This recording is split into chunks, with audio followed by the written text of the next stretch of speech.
tengo mis serias sospechas con respecto al desarrollo de este conflicto armado interno que todavía sigue latente desde el 9 de enero del 2024, cuando el presidente Daniel Noboa, al mes de posicionarse en el cargo, lo declaró por existencia de un conflicto armado interno en el país. Este decreto implica la movilización inmediata y la intervención de las fuerzas de seguridad en el territorio nacional. El presidente designó como actores no estatales beligerantes a 23 organizaciones criminales, principalmente dedicadas al narco. El conflicto en cuestión se debe a la disputa de territorio de unas 22 bandas criminales, que son responsables de la mayoría de los secuestros y cobros extorsivos. Desde el 2021 se han reportado más de 400 muertes en las prisiones por estos enfrentamientos.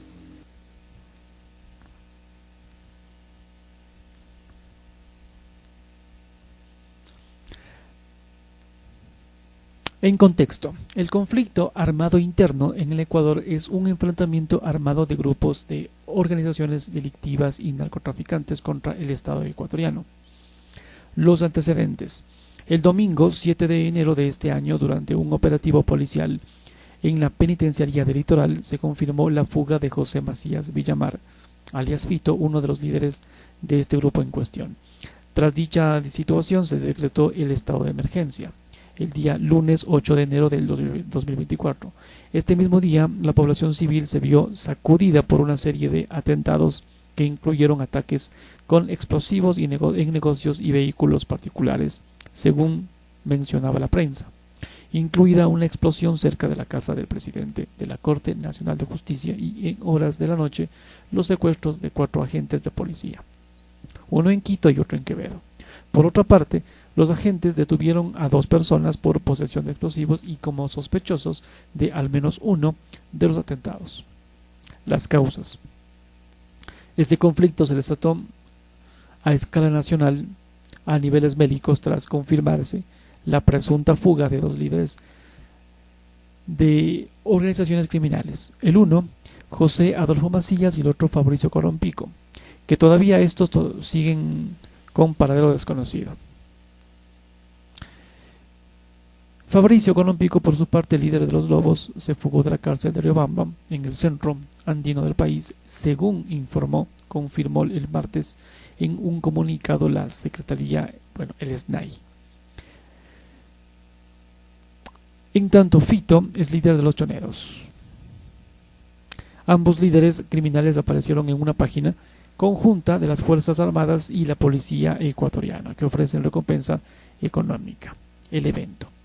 La toma de esta televisión el día martes al día siguiente, día 2 del enfrentamiento, del problema, a las 14 horas con 10 minutos, un grupo de delincuentes fuertemente armados entró a este canal de esa televisión y secuestraron momentáneamente a su personal operativo y periodistas.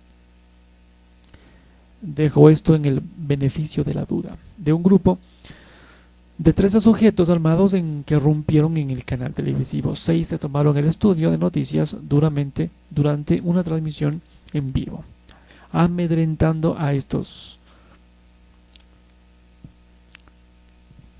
personas con amenazas de muerte si es que no continuaban con la transmisión. Bueno, esta situación ocasionó que el presidente Daniel Noboa decretara el conflicto armado interno. Todo esto fue la justificación, al mismo tiempo que declaró a varios grupos de las organizaciones delictivas con el estatus de terroristas. Este grupo, conocido como el GOE, logró un rescate exitoso, capturando a estos 13, así de fácil.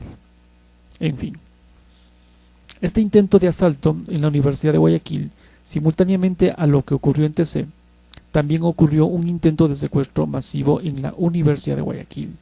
En múltiples videos se observó a los alumnos de las diversas facultades atrincherándose y huyendo de estas zonas de ataque. La rápida acción de los guardias de seguridad en cada entrada de la ciudadela universitaria y de los estudiantes, logró evitar el atentado, persuadiendo a los delincuentes a que desistan del mismo. Los ataques a hospitales. Durante la jornada, varios hospitales de Guayaquil fueron objeto de actos violentos. Entre los hospitales en los que se registraron estas incursiones estarían el Hospital de Especialidades Teodoro Maldonado Carbo, el Hospital Luis Bernaza, Hospital de Guayaquil, Hospital del Niño Dr. Francisco de Icaza Bustamante y el Hospital General del Norte de Guayaquil y Los Ceibos. Todo fríamente calculado. Los métodos de asalto a los hospitales fueron desde robos al personal médico hasta disparos hacia las instalaciones médicas. Esta fue la narrativa. Durante el ataque cercano al Hospital de Los Ceibos, fue herido a letalidad de bala el artista Diego Gallardo y también cayó herido un estudiante de secundaria. Ataques a civiles. En las calles de varias ciudades ocurrieron ataques a civiles. En el centro comercial Albán Borja, en Guayaquil, atacaron y asesinaron a 2 guardias de seguridad e hirieron a una mujer. Vaya. También en el mismo sector, una estudiante de secundaria resultó gravemente herida y trasladada al Hospital Los Ceibos. Muy cerca de este punto de la ciudad fue atacado y asesinado un funcionario municipal. También en el sector Los Ceibos resultó muerto por una bala perdida de los antisociales el cantante Diego Gallardo. En Esmeraldas, en la ciudad fronteriza con Esmeraldas, los delincuentes cometieron atentados a vehículos particulares y buses de transporte público. La forma del ataque acá fue con el uso de bombas Molotov. Una de estas bombas fue usada para atacar al portavoz de Narcóticos Anónimo de la provincia, quien falleció luego de varias horas debido a la quemadura corporal. En respuesta a estas acciones, las instituciones de la ley realizaron varias detenciones y la captura de 12 delincuentes. Estas bombas Molotov sin usar, vehículos robados y la recaptura de 2 convictos y la muerte de un reo fugado de la cárcel de Esmeraldas, esto como saldo. Al día siguiente, el 10 de enero, los militares localizaron y bombardearon un refugio perteneciente a bandas narcodelictivas. Mientras tanto, acá en Quito, a las 15 horas, los funcionarios del Palacio de Carondelet, en el centro histórico, y otras instituciones del Estado fueron evacuadas por seguridad, mientras que todo tipo de negocios cerraron sus actividades comerciales. En la proximidad del obelisco de la Vicentina fue depositado un artefacto explosivo, el cual fue desactivado. Vaya. También se informó que el sistema de restricción vehicular denominado pico y placa fue suspendido hasta nuevo aviso. En las carreteras se detonó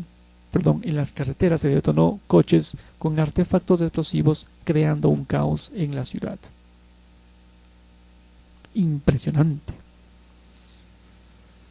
Otras ciudades, secuestro y ataques a policías. 4 policías fueron secuestrados, 3 de ellos en la ciudad de Machala y 1 en Quito. Ellos fueron capturados mientras estaban en sus puestos de trabajo. En Novol, en la ciudad de Novol, fueron asesinados 2 policías y que cumplían con su trabajo en el estado de emergencia. Bueno, los policías secuestrados en Machala fueron rescatados de la ciudad, en la ciudad de Quevedo, en horas de la noche del día martes. En el rescate fueron capturados 10 delincuentes, mientras el policía secuestrado en Quito fue rescatado milagrosamente el día domingo 14 de enero. El miércoles 10 de enero, bandas criminales realizaron un ataque con bombas en un cuartel policial en Quito, mientras en Guayaquil el ejército interceptó y capturó un grupo de terroristas que planificaba realizar un bombardeo simultáneo en un cuartel policial en el suburbio de Guayaquil. ¿Qué cosas? El sábado 13 de enero fueron liberados en Pasaje 2 policías que fueron secuestrados por grupos terroristas mientras se encontraban en un cuartel, en su cuartel. Vaya. Los asesinatos de guías penitenciarios. En las cárceles de 5 provincias, en Azuay, Turi, Cañar, Napo, Ambato, Tungurahua y Latacunga, Cotopaxi, los reos pertenecientes a bandas criminales capturaron y secuestraron a los guías penitenciarios. A través de estas redes sociales, los presos de las cárceles difundieron videos en los cuales asesinaron a 2 guías penitenciarios, solicitando un diálogo directo con el presidente de la República mientras amenazaban con seguir matando a más guías. Is something incredible. El día sábado 13 de enero, los reos de la cárcel de Esmeraldas dejaron en libertad a 11 guías penitenciarios que mantendrían secuestrados. Mientras tanto, en la cárcel de Machala, mataron, asesinaron y arrojaron al techo de las instalaciones carcelarias el cuerpo sin vida de un guía penitenciario. ¡Wow! El domingo 14 de enero, la Presidencia de la República comunicó que todos los guías penitenciarios sobrevivientes fueron liberados, milagrosamente. Ataques civiles. En Cuenca y en Azogues, los terroristas atacaron e incineraron un vehículo y camión que transportaba vehículos a una concesionaria. En Orellana, atacaron una discoteca en donde resultaron fallecidos 3 personas. ¿Pero por qué una discoteca? A nivel nacional, ha habido múltiples secuestros de civiles con el objetivo de extorsionar o pedir dinero por su liberación. Varios de ellos han sido rescatados por las fuerzas del orden. ¡Wow! ¡Qué hombre! Consecuencias. El presidente de la República, Daniel Noboa, declaró en decreto la existencia de un conflicto armado interno, justificado, en el país y ordenó a las Fuerzas Armadas ejecutar operaciones militares para neutralizar a estos grupos, a los cuales identificó como grupos de crimen organizado transnacional, como organizaciones terroristas y actores no estatales beligerantes. Rimbombante. Estas son las Águilas Killer, AK-47, Caballeros Oscuros, Johnny Killers, Cobicheros, Cuartel de las Feas, Cubanos, Fatales, Gangster, Caterpillar, Lagartos, Latin Kings, Los Lobos, Los Choneros, los P-27, los Tiburones, Mafia 18, Mafia Trébol, Patrones, L7, Tiguerones. Falta Mafia Albanesa, Mafia Italiana, en fin. Detenidos. Para el 18 de febrero del 2024, el gobierno anunció más de 8.600 detenidos, de los 241 fueron acusados de terrorismo. La deportación de presos extranjeros. El presidente de la República, en un anuncio como parte de la estrategia de seguridad, anunció la deportación de aproximadamente 1.500 presos extranjeros que se encuentren en diferentes cárceles del país, entre los que se encuentran peruanos, venezolanos y mayoritariamente colombianos. El sistema de educación. El ministerio ordenó la suspensión de clases presenciales en todo el país el día 9 de enero hasta el 12 de enero. Luego ordenaron la realización de actividades de manera telemática hasta el 19 de enero. Hubieron varias infiltraciones en las clases telemáticas. ¡Qué raro! Los comercios. Los mercados de la red municipal de Guayaquil cerraron de manera anticipada, para salvaguardar la seguridad tanto de los comerciantes como de los vendedores de estos centros de abastos. En Quito y los valles cerraron temprano sus comercios para evitar saqueos y situaciones peligrosas. Transporte nacional e internacional. El metro de Quito se halla en operaciones, pero mantiene solamente un acceso abierto en cada estación. La estación San Francisco estuvo cerrada cerca de las 5 de la tarde 20 minutos debido a disturbios en el centro histórico. Con el anuncio del presidente Noboa, la red de metro estaría operativa solo hasta 22 horas. Desde el aeropuerto internacional de Quito, Mariscal Sucre, se ha informado que aunque las operaciones se mantienen abiertas, se han aumentado las medidas de seguridad. Vaya.